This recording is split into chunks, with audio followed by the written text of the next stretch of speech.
Hello friends, welcome to Shyam sir official. मैं श्याम दिलदार एक बार फिर आप सभी के सामने। आज हम कक्षा 10वीं के साइंस का चैप्टर नंबर फर्स्ट कवर करेंगे, जिसका नाम है रासायनिक अभिक्रियाएं एवं समीकरण। तो फ्रेंड्स, वीडियो में आगे बढ़े इससे पहले आप सभी से एक रिक्वेस्ट करना चाहूँगा। अगर आपने हमारे चैनल को अब तक सब्सक्राइब नहीं किया है तो सब्सक्राइब कर बेल आइकन को इनेबल कर ले, जिससे फ्रेंड्स इस तरह की वीडियो जब भी चैनल पर अपलोड होगी आपको उसका नोटिफिकेशन मिल जाएगा। तो हम शुरुआत करते हैं फ्रेंड्स फर्स्ट क्वेश्चन के बारे में। निम्न में से कौन सा भौतिक परिवर्तन नहीं है? यहाँ पर ऑप्शन हमको दिया है खौलते पानी से जल वाष्प बनना, एलपीजी का दहन, बर्फ़ का पिघलकर जल बनना, नमक का पानी में घुलना। तो यहाँ पर जो पहला ऑप्शन है खौलते पानी से जल वाष्प बनना, यह भी भौतिक परिवर्तन है। थर्ड ऑप्शन जो बर्फ़ का पिघलकर जल बनना, यह भी भौतिक परिवर्तन है। फोर्थ ऑप्शन नमक का पानी में घुलना, यह भी सब हमारी आंखों के सामने होता है। तो जो हमारा राइट आंसर हो जाएगा इस सेकेंड हो जाएगा एलपीजी का दहन। एलपीजी का दहन यह एक रासायनिक परिवर्तन है। क्वेश्चन नंबर सेकेंड की बात करते हैं। जल का विद्युत अपघटन एक अभिक्रिया है। हाइड्रोजन एवं ऑक्सीजन के निकलने में मोल अनुपात होगा। तो यहाँ पर जो राइट आंसर हो जाएगा, जो जल होता है जल का अनुसूत्र H2O होता है। यहाँ पर हम देख रहे हैं कि जो हाइड्रोजन एवं ऑक्सीजन के निकलने में मोल का अनुपात, तो हाइड्रोजन होगा 2 अनुपात में और ऑक्सीजन होगा 1 अनुपात में। तो हमारा राइट आंसर हो जाएगा 2 अनुपात 1। थर्ड क्वेश्चन के बारे में बात करते हैं। निम्न में से कौन सा कथन सत्य है? हमको सत्य कथन बताना है। यहाँ पर हमको सत्य में देखना है, पढ़ना है क्वेश्चन को ध्यान से। देर तक सिल्वर क्लोराइड को सूर्य के प्रकाश में रखने पर वह काला पड़ जाता है, क्योंकि फर्स्ट ऑप्शन दिया है सिल्वर क्लोराइड के विखंडन से, सेकंड सिल्वर क्लोराइड का ऊर्ध्वपातन से, थर्ड सिल्वर क्लोराइड के क्लोरीन गैस से, फोर्थ सिल्वर क्लोराइड का अपचयन हो जाता है। तो मैं आपको बता दूं इसका जो राइट आंसर हो जाएगा ये फर्स्ट हो जाएगा। सिल्वर क्लोराइड के विखंडन से जो होता है हमारा सिल्वर क्लोराइड को सूर्य प्रकाश में रखने पर वह काला पड़ जाता है। अब आपको विखंडन और संलयन पता होना चाहिए। विखंडन का मतलब होता है टूटना और संलयन का अर्थ होता है जुड़ना। ठीक, नेक्स्ट बात करते हैं क्वेश्चन नंबर 4 के बारे में। Question number 4, barium chloride ammonium sulphate से अभिक्रिया करके बेरियम सल्फेट एवं अमोनियम क्लोराइड बनाता है। निम्नलिखित में से कौन सा कथन अभिक्रिया के प्रकार को सही प्रकार से प्रदर्शित करता है? देखो यहाँ पर हमको बोला है हमको पहले रिएक्शन समझना है। रिएक्शन में हमको रिएक्शन पहले लिखना पड़ेगा कि बेरिलियम क्लोराइड जो BaCl2 जो होता है इसकी क्रिया कराना है किससे? बेरियम सल्फेट एवं अमोनियम सल्फेट से अभिक्रिया करना है। तो हम अमोनियम सल्फेट का अनुसूत्र लिखते हैं NH4 का होल ट्वाइस और ये बन जाएगा SO4। इससे अभिक्रिया कर लिए। तो अभिक्रिया करने के फलस्वरूप किसका निर्माण होता है? निर्माण होगा फ्रेंड्स बेरियम सल्फेट का। ये जो बेरियम है सल्फेट से क्रिया करके बेरियम सल्फेट का निर्माण करेगा और अमोनिया क्लोरीन से क्रिया करके अमोनियम क्लोराइड का निर्माण कर लेगा NH4Cl। तो हम यहाँ पर देखते हैं कि जो बेरियम क्लोराइड अमोनियम सल्फेट से अभिक्रिया करके बेरियम सल्फेट का सफ़ेद अवक्षेप प्राप्त करता है। तो ये अवक्षेप प्राप्त करता है, इसीलिए यहीं से हमारा राइट आंसर हो जाएगा अवक्षेपन अभिक्रिया। ठीक, नेक्स्ट बात करते हैं क्वेश्चन नंबर 5 के बारे में। निम्नलिखित में से कौन सी ऊष्माक्षेपी अभिक्रिया है? यहाँ पर ऑप्शन दिया है जल की बिना बुझे चूने के साथ अभिक्रिया, जल का वाष्पीकरण, कपूर के क्रिस्टल का ऊर्ध्वपातन, शुष्क बर्फ का ऊर्ध्वपातन। तो ऊष्माक्षेपी अभिक्रिया, आपको ऊष्माक्षेपी और ऊष्माशोषी के बारे में पता होना चाहिए। ऊष्माक्षेपी ऐसी अभिक्रिया जिसमें ऊष्मा देनी पड़ती है, तो इसे हम ऊष्माक्षेपी अभिक्रिया कहते हैं। ठीक है फ्रेंड्स, ऊष्मा उत्सर्जित होती है तो इसे हम ऊष्माक्षेपी अभिक्रिया, लेकिन जहाँ पर ऊष्मा को देना पड़ता है तो उसे हम ऊष्माशोषी अभिक्रिया कहते हैं। तो यहाँ पर जल की बिना बुझे से अभिक्रिया करने पर जो जल होता है, जल अपना H2O होता है। ठीक, ये इसकी अभिक्रिया करेंगे बिना बुझा चूना। बिना बुझा चूना इसका अनुसूत्र होता है कैल्शियम ऑक्साइड। इसकी अभिक्रिया करते हैं तो कैल्शियम हाइड्रोक्साइड बनता है। ठीक, और क्या होती हैं, इसमें साथ में ऊर्जा निकलती है।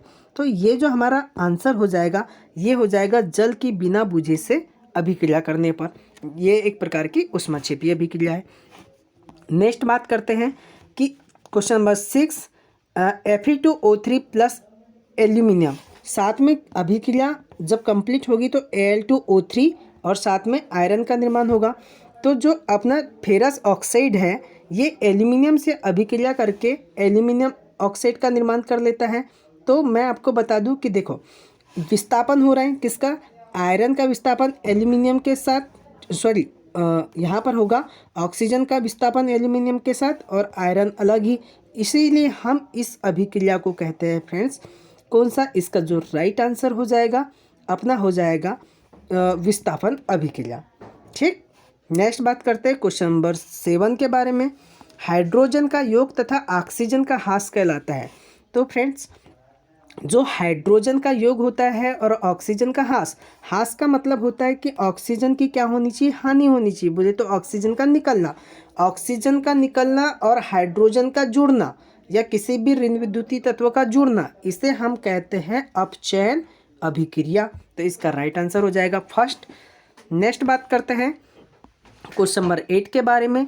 जिन अभिक्रियाओं में ऊष्मा का अवशोषण होता है तो उन्हें कहते हैं, देखो अभी हमने देखा था कि जिन अभिक्रिया में ऊष्मा निकलती है उसे हम ऊष्माक्षेपी अभिक्रिया कहते हैं, लेकिन जिन अभिक्रिया में ऊष्मा का अवशोषण होता है, ऊष्मा को देना पड़ता है अभिक्रिया को कंप्लीट करने के लिए, तो इसे हम कहते हैं ऊष्माशोषी अभिक्रिया। तो इसका राइट आंसर हो जाएगा ऑप्शन नंबर 3 ऊष्माशोषी अभिक्रिया। नेक्स्ट बात करते हैं क्वेश्चन नंबर 9 के बारे में। निम्न में से कौन सा एक रासायनिक परिवर्तन की विशेषता नहीं है। देखिए अब रंग में परिवर्तन, गैस का उत्सर्जन, तापक्रम में परिवर्तन और आकार में परिवर्तन रासायनिक परिवर्तन नहीं है। तो आपको ऑप्शन को देखने से ही पता चलता है कि रंग में परिवर्तन भी एक रासायनिक परिवर्तन की विशेषता है, गैस का उत्सर्जन भी है, तापक्रम में परिवर्तन में भी रासायनिक परिवर्तन है, लेकिन आकार में परिवर्तन ये कैसी, ये भौतिक परिवर्तन है।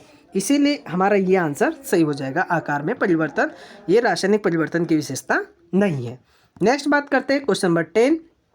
खाद्य पदार्थों का कार्बन डाइऑक्साइड और पानी में टूटना एक प्रकार की कैसी अभिक्रिया, ऊष्माशोषी अभिक्रिया है, थर्मिट अभिक्रिया है, ऊष्माक्षेपी अभिक्रिया है, ऊर्जा परिवर्तन के बिना अभिक्रिया है। तो देखो जो खाद्य पदार्थ का कार्बन डाइऑक्साइड और पानी में टूटना, मान के चलो मैं एक उदाहरण के माध्यम से बताता हूँ आपको।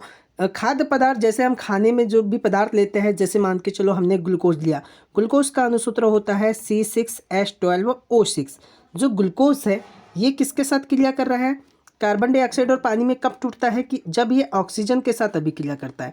तो इसमें हमारा निर्माण होता है कार्बन डाइऑक्साइड का और साथ में जल का होगा, और साथ में क्या होता है जो 38 ATP जो होती है ऊर्जा मुक्त होती, 38 ATP ऊर्जा मुक्त होती, ATP ऊर्जा मुक्त होती है।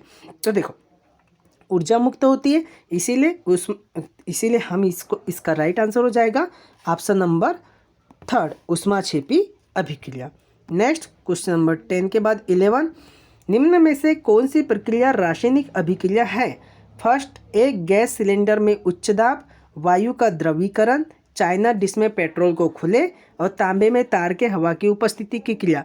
तो तांबे में जो तार के हवा की उपस्थिति की जो क्रिया होती है ये हमारा राइट आंसर हो जाएगा। ये एक प्रकार की रासायनिक अभिक्रिया है, बाकी सभी कैसी हैं, भौतिक अभिक्रिया है। ठीक, नेक्स्ट बात करते हैं क्वेश्चन नंबर 12 के बारे में। निम्नलिखित में से कौन सी एक रासायनिक अभिक्रिया नहीं है। तो देखिए ऑप्शन को पढ़िएगा पहले ध्यान से। लौह पदार्थों का जंग लगना, भोजन का पकना, बर्फ का पिघलना और कागज का जलना। तो देखिए यहाँ पर लौह पदार्थों का जंग लगना ये भी रासायनिक अभिक्रिया है, भोजन का पकना भी रासायनिक अभिक्रिया है और कागज का जलना भी रासायनिक अभिक्रिया है। तो यहाँ पर अपना जो राइट आंसर हो जाएगा बर्फ का पिघलना, क्योंकि ये भौतिक अभिक्रिया है। ठीक, नेक्स्ट बात करते हैं क्वेश्चन नंबर 13 के बारे में। कौन सी धातु ठंडे जल के साथ तेज अभिक्रिया करती है। अब ऑप्शन दिया है पोटेशियम, कापर, मैग्नीशियम, सोना। आप जानते फ्रेंड्स जो पोटेशियम होता है ये जो अपना समूह है एक की धातु है और अत्यंत क्रियाशील धातु है। सोडियम हो गया, पोटेशियम, यदि इसके जगह सोडियम भी ऑप्शन आ सकता था तो ये भी हमारा राइट आंसर हो जाएगा। कौन सी धातु ठंडे जल के साथ तेज अभिक्रिया करती है? तो ये पोटेशियम हो सकती है या फिर सोडियम हो सकती है। ठीक, तो इसका राइट आंसर पोटेशियम हो जाएगा। नेक्स्ट बात करते हैं क्वेश्चन नंबर 14 के बारे में। सोने और प्लेटिनम को गलाने वाले अम्ल का क्या नाम है? इसका बहुत अच्छा क्वेश्चन है फ्रेंड्स ये, कि सोने और प्लेटिनम को गलाने वाली जो अम्ल होता है इसका नाम होता है एक्वा रेजिया। अब फ्रेंड्स मैं आपको ये बता दूं कि एक्वा रेजिया क्या होता है। इसको हम अम्लराज भी कहते हैं। क्या कहते हैं? अम्लराज कहते हैं। तो जो अम्लराज होता है ये भी पता होना चाहिए कि अम्लराज क्या होता है। तो अम्लराज जो होता है HNO3 और साथ में 3 HCl, ठीक है, एक HNO3 और तीन HCl, इन दोनों का मिश्रण क्या कहलाता है? अम्लराज कहलाता है। नेक्स्ट बात करते हैं क्वेश्चन नंबर 15 के बारे में। क्वेश्चन नंबर 15, रासायनिक अभिक्रिया में भाग लेने वाले पदार्थ कहलाते हैं। तो फ्रेंड्स मैं आपको बता दूं कि जो रासायनिक अभिक्रिया में भाग लेने वाले पदार्थ हैं ये कहलाते हैं अभिकारक, और अभिकारक से मिलकर किसका निर्माण होता है? उत्पाद, जिसको हम प्रोडक्ट भी कहते हैं। ठीक, नेक्स्ट बात करते हैं क्वेश्चन नंबर 16 के बारे में।